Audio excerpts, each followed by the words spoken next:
since April. I think we go out of town every 3 weeks. That's how much we're doing. Different cities, different states. We've been to Chicago, New York, Atlanta, Ohio, Tennessee. We're going to Chicago or Atlanta again later on this month. And then we're going to North Carolina in November. We're not traveling because we don't have anything else to do. We're traveling because we're trying to change what's happening to us before it happens to you. There's nothing we can do about our children being gone. They're gone.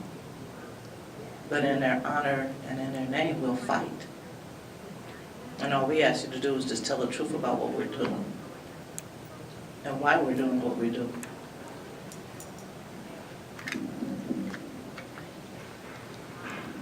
Good morning. My name is Mertilla Jones. I'm from Detroit, Michigan. Aiyana Jones is my 7-year-old granddaughter. Well, now Aiyana is 15 because we still celebrate her birthday. But at the time, Aiyana was murdered May 16, 2010 by Officer Joseph Weekly. She was only 7 years old. And one of the last things that Aiyana said to me before I went to sleep that night, because she was on the couch with me, I watched them blow my granddaughter's brains out. And so one of the last things she said, all I want to do is turn 8 growing.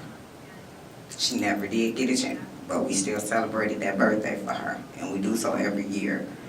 And as Yolanda was saying, you know, I stopped giving interviews like almost automatically after Aiyana was murdered. I stopped talking to people because they would ask for interviews. You would see me in the background with my mouth moving, but they were speaking for me.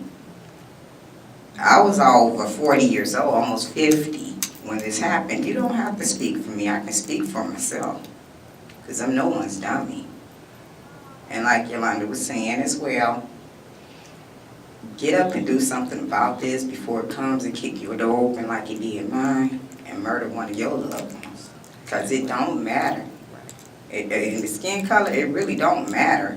But it is mostly people of color. You know, it is mostly people of color. But we met a whole lot of, you know, different Races, genders. Yes. Yes, it's everywhere. It's an epidemic, y'all. It's an epidemic. And they should not be allowed to get away with this. Because without their gun and badge, they ain't nobody but us. And I'm not scared of them. That's why they come after me so hard. I'm not scared, and I'm not going to shut up. I'm not just going to sit by and shut up. You murdered my granddaughter. I take nothing from you. You know, not going to quietly go away. I refuse. And so, therefore, they've started calling me a police brutality activist, the police have. And I will accept that name because it's one of the better names that they've called me, as you can probably imagine. And like I said, I'm not scared. So if they wanted me to shut up, they should have kept shooting. And so, very open, you know, people say that I'm hard to approach, but I'm not. Because I always got a serious look on my face. Because I think real hard, you know, but I'm very approachable. If you want to know the truth, ask me. Because I speak nothing but the truth. I don't have to lie on no dirty cop. You know, I do not. And as well as the officer who was put on death duty when he murdered Adaisha, Joseph Weekly got a raise. He's in charge of race relations in Detroit. Now, yeah, he got promoted. Yeah, for killing a 7-year-old sleeping beauty. That's what he got. That's what he got. And that happens a lot more often than anybody realizes. They I get just raises. recently posted a video on our page, Facebook page post, where there are 3 officers tasering this gentleman over 20 times. He dies in their patrol vehicle. He's right at the hospital doors where they were taking him. But after he kicked out the window, of one of the vehicles. They decided they would continuously taser him. Inside the vehicle, outside the vehicle, right on hospital doors. And then, instead of taking him into the hospital, once they had his feet handcuffed as well, put him in a patrol vehicle and take him to the police station. He died on the way to the police station. They lied on their reports and said they took him to a cell and he was unresponsive after a little while, forgetting that the patrol vehicle had a camera in it. And it showed them checking him because he was slumped over halfway, less than halfway to the police station. He passed away. And they checked him for a pulse. Didn't find one. Pulled him out the vehicle. And then this morning I saw that they actually got the video showing them dragging him into the police station, taking him to the cell, knowing all along that this man is dead. What happened to those 3 police officers? All of them got promoted. All 3 of them got promoted. So your reward for killing somebody is a pat on the back, a raise, or just continue on like nothing ever happened. But if we kill one of them, even if we kill them in self-defense, you're guilty of murder. You're a murderer, and they're going to go after you and your family, your job, where you live. And that's one of the things that people don't understand. When it happens to somebody, when your loved one is murdered, everything that you have, you're subject to lose. And you do, 9 times out of 10. I worked for the city for 16 years. Within a year of my daughter's death, I wasn't working for the city anymore. I had a house. I had 2 vehicles. I had to get rid of all of it. Because they made me wait 6 months to even be able to draw down my pension. So you're supposed to go pillow to post, suffering while you're fighting for justice. These are the things that they do to us on a regular basis. I know a mother, her son was murdered in his room. But it took a while for him to die. So they refused to let her go back into the house. And they let him bleed out in his bedroom. And they said, no, that's not what happened. Well, can you explain why his handprints are on the walls and the windows? Bloody handprints on the doorknob, where he's been pulling at the door trying to get out the door.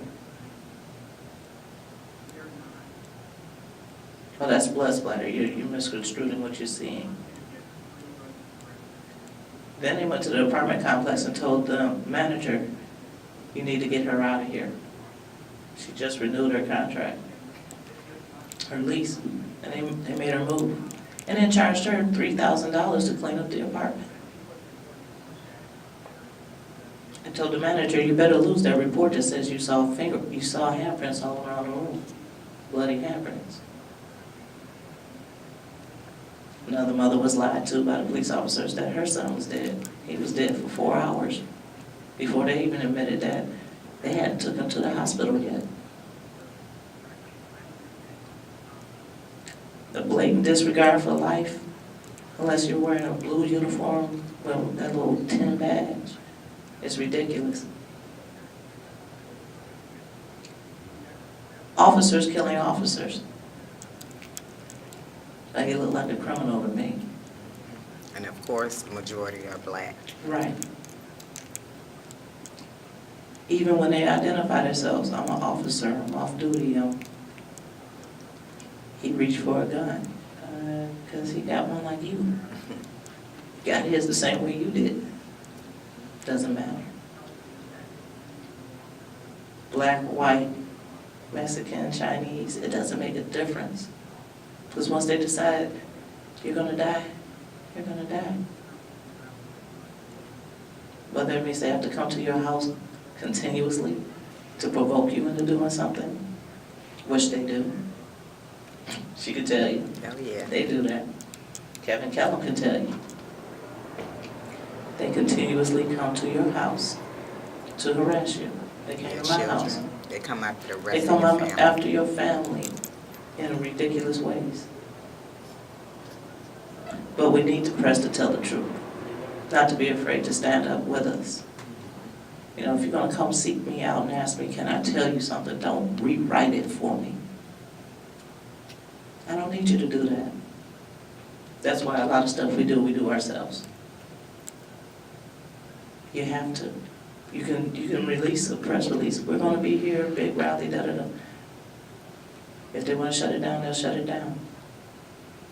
We did an interview. Shut down. We did an interview, 16 minutes long. This gentleman took it to his editor. His editor looked at it and said, yeah, that's a great piece, but we're not gonna run it. Because we called out the prosecutor, we called out the police chief of Detroit. And then they went so far as to delete the interview. Since when do the news ever delete anything they record? He was able to upload it to YouTube, so we were able to get it before they deleted it. But they deleted it. They didn't want anybody to ever see what we said. That's not press, that's censorship and control. So when you look at the news, when you read something in the paper, take a tablespoon of salt with it. Because you need to. Because probably the only things in that report that'll be true is when the person said, I and my daughter or my son. Everything else, something different. So if truth is not your goal, don't do it. Thank you.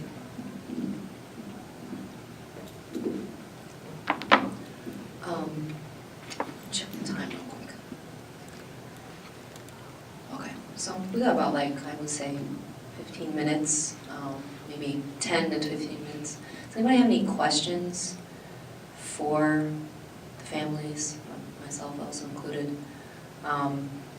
Again, like I said, we're going to have another session that's going to be more geared towards the family side of the work that we've been doing. This is really just the media side of it, right? So what can people like yourselves as concerned citizens do with your social media, with your media tools, right, to support families in this struggle?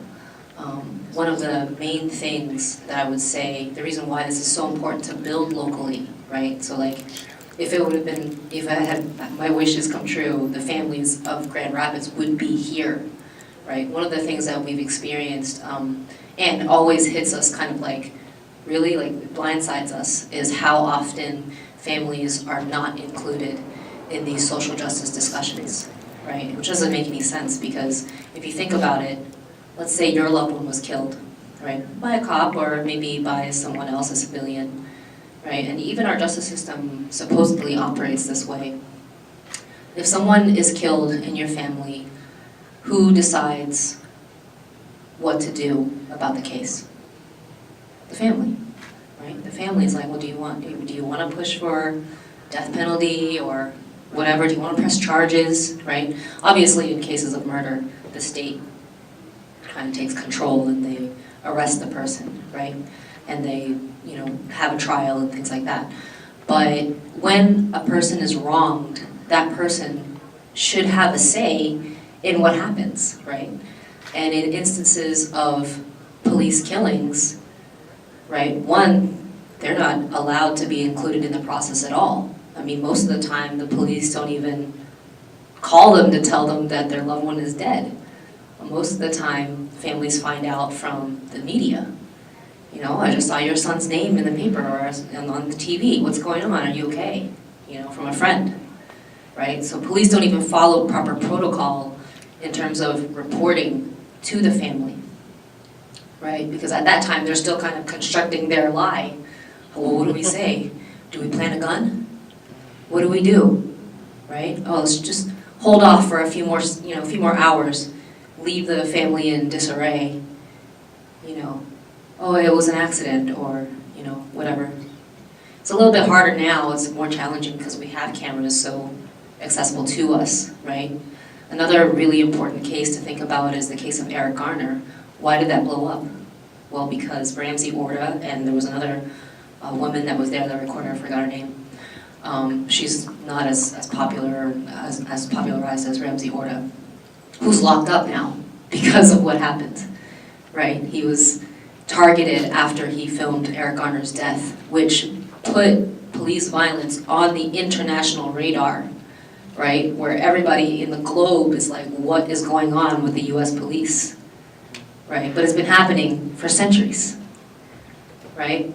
So, 11 minutes in this chokehold, and that's what Ramsey Orta recorded, and now he's under the jail.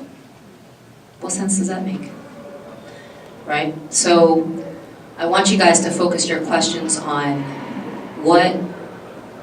how can, any kind of media question for the families. Does anybody have any questions?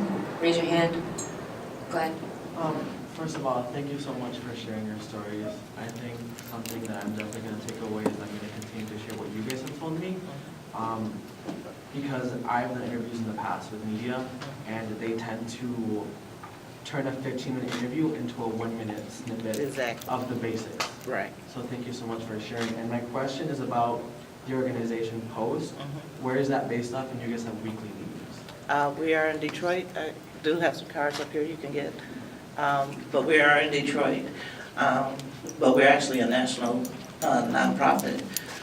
We have about 1,300 members right now. Steady growing.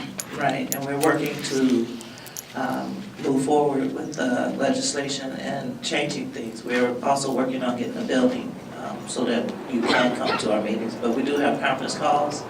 And I need to give y'all the number so I can get it. You know it? Yeah. Okay. It's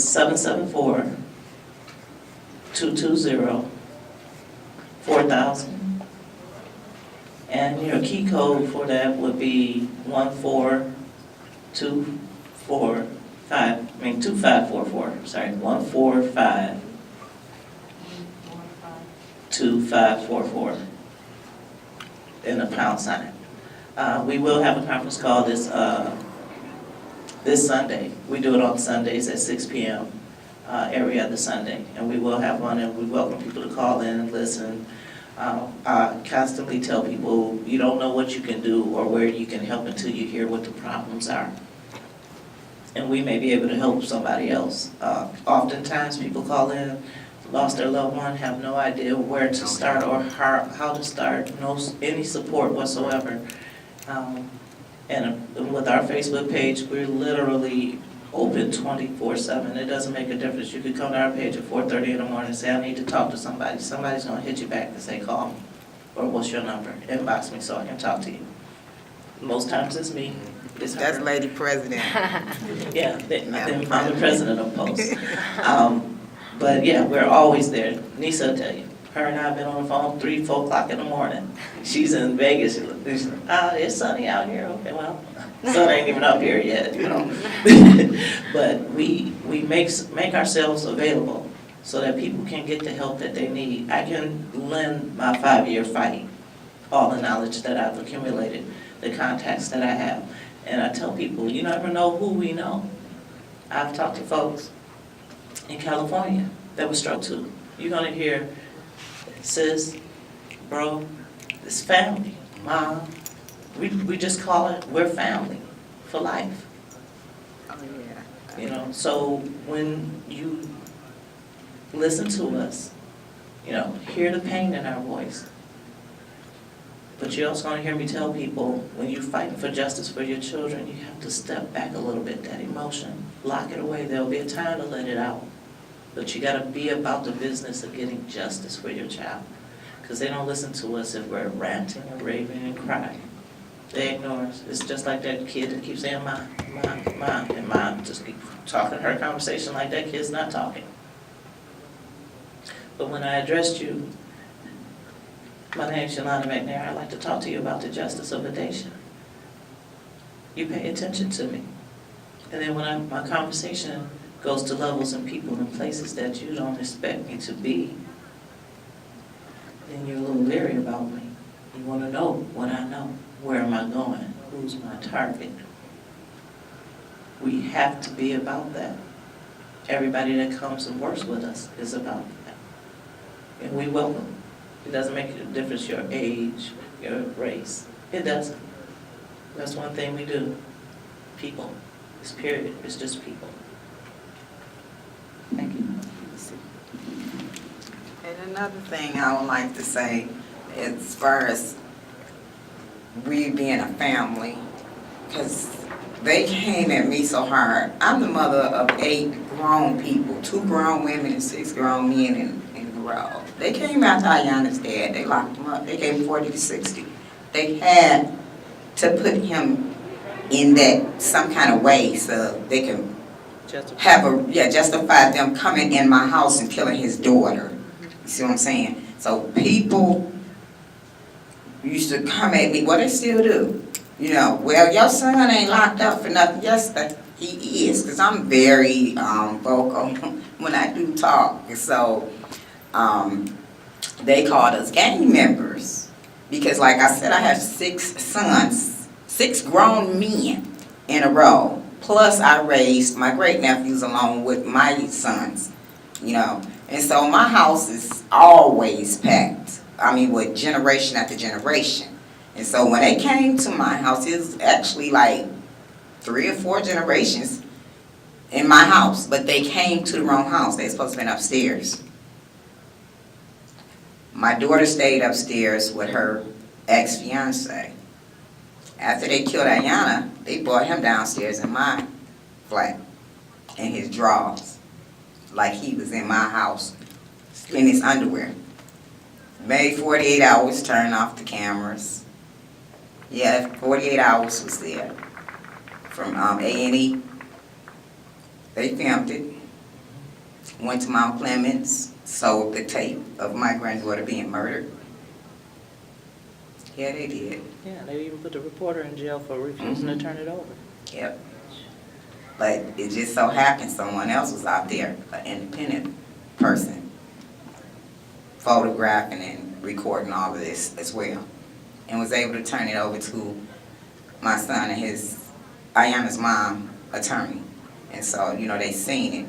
But we got all kind of critical, like, you know, I was the leader of the gang. Yeah. I've never shot a gun in my life, y'all. Never. And I will be 55 years old if I live to see November 11th this year. Never have I ever shot a gun. Never. You know, all those questions was imposed on me in court. So I asked his attorney, do you know what kind of gun it was? Because I don't. I don't know one gun from another because I don't handle guns. I don't do that. You know, I was called a backwoods grandmammy, uneducated. Went to some of the best schools in Detroit. You got me messed up. I might not have graduated, but I got street smarts and school smarts. And so I took what they gave us, you're the member of a gang, and applied it to us. We're members of a gang, but we're a gang that nobody wants to join because we're survivors of police murder against one of our family members or loved ones. That's what kind of gang, and they created this gang. Yes, they did. We didn't create it. They brought this gang about. And they mad as hell because they can't disband us. Hey man, I don't care. I don't care because I'm mad as hell too. You know, I keep a smile on my face. People don't even be knowing, but yeah, I'm mad. I'm very mad. I'm mad that the officer, he has a daughter a year younger and one a year older than Aiyana. His children were talked about in court. Who gives a damn? God forgive me. But who cares? My son only had that one girl. That was the only daughter he had. He got 6 surviving sons who I'm helping raise while they got him locked up. You know? My job of raising children still ain't over and my baby is 25. Yeah. You know, like I said, all 8 of mine are grown, but I'm not done raising kids. I steady have to help, you know, with my grandbabies. Because I'm not that walk away type. But like I said, you know, they called us gang members, but this is a gang that they created. You know, when they came and killed our children, our loved ones. Well, our loved ones in my case, because I actually had to go to my son and his fiance and tell him, I don't know how y'all feel. I don't want to know how y'all feel, because I've never lost a child, especially to murder.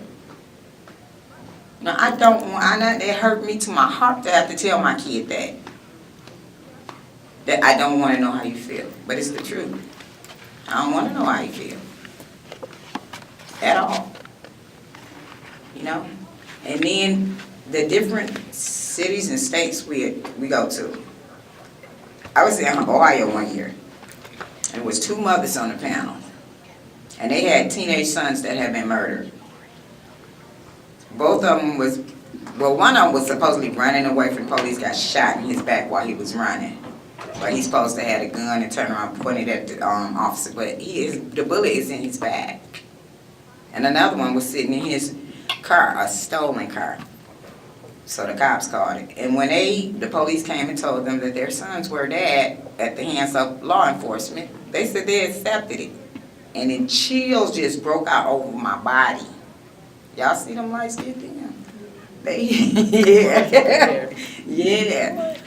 Yes, indeed. But I told those mothers, you never accept. I don't give a damn if they was out there selling dope. I don't give a damn if he was in a stolen car. They had no right To take their life. Exactly. They give a murderer a better chance than they give these kids that's out here maybe selling weed, even if it's crack. The boy running from you, he's not running towards you.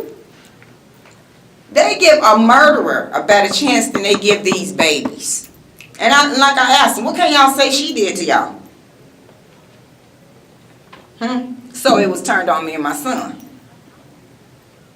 We the bad guys. Right. It's always your fault your child got killed. Yeah. Or their fault they got killed. Always. And so, like Yolanda was saying as well, you know, it's one lady I talked to, I've been talking to her since Aiyana was murdered. Her name is Diane. That's the only reporter I speak to. Because she always put, word for word, verbatim, whatever I say, she writes it down. She let them know how I feel. And she's been blasted in the courtroom during the trial for the cop for doing this, you know. But it is what it is. It is what it is. And so, good luck to y'all. And I hope y'all, you know, take something away from this. All right. Thank y'all.